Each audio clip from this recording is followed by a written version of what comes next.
Vietnam ম্যাচে হারের গ্লানি কাটিয়ে এশিয়ান কাপ বাছাই পর্বে ঘুরে দাঁড়ানোর প্রত্যয় বাংলাদেশের। একটি জয় দলের মধ্যে তৈরি করে মনোরম আবহ। কানাডা প্রবাসী ফুটবলার সমিত সোম জানালেন, আবহাওয়ার সাথে মানিয়ে নিতে পারছে তারা। আর সহকারী কোচ হাসান আল মামুন ভিয়েতনাম ম্যাচের ভুল আর করতে চান না। ম্যাচ সামনে রেখে সিঙ্গাপুরের গেওলাং স্টেডিয়ামে নিয়মিত অনুশীলন করছে লাল সবুজের প্রতিনিধিরা।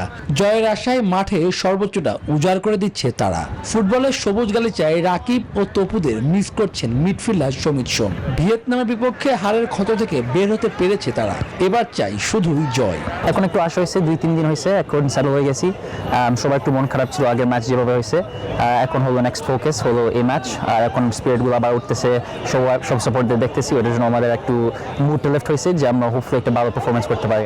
গত ম্যাচে সেভাবে খুঁজে পাওয়া যায়নি বাংলাদেশ ফুটবলের প্রাণভোমরা হামজা চৌধুরীকে। এবার স্বরূপে ফেরার অপেক্ষায়। দলও চেয়ে আছে তার দিকে। ভালো লাগে ওই সাপোর্ট যে পাচ্ছি। এমনি একটা প্র্যাকটিসে আসতে সব বাংলাদেশিরা যে সিঙ্গাপুরে আছে যে আমাদেরকে সাপোর্ট করতে আসতেছে, আর এটা খুব ভালো লাগে। আই থিঙ্ক ওইটা সবার মুড একটু লিফট করে, একটু এনার্জি দেয় আরো, আর একটু মানে মোটিভেশন দেয় ওই ম্যাচ জিততে। এদিকে এশিয়ান কাপ বাছাই পর্বে শেষটা ভালো করার প্রত্যাশা সহকারী কোচ হাসান আল মামুনের।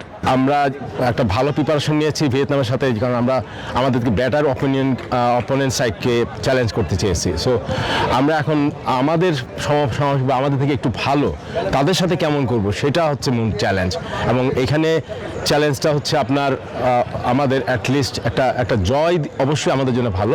এর আগে এশিয়ান কাপ বাছাই পর্বের প্রথম দেখায় সিঙ্গাপুরের বিপক্ষে 2-1 গোলে হারে ক্যাবরেরার দল।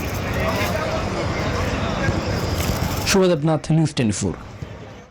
যুক্তরাষ্ট্রের 1 নম্বর জিম চেইন গোল্ডস জিম এখন আবারও বাংলাদেশে।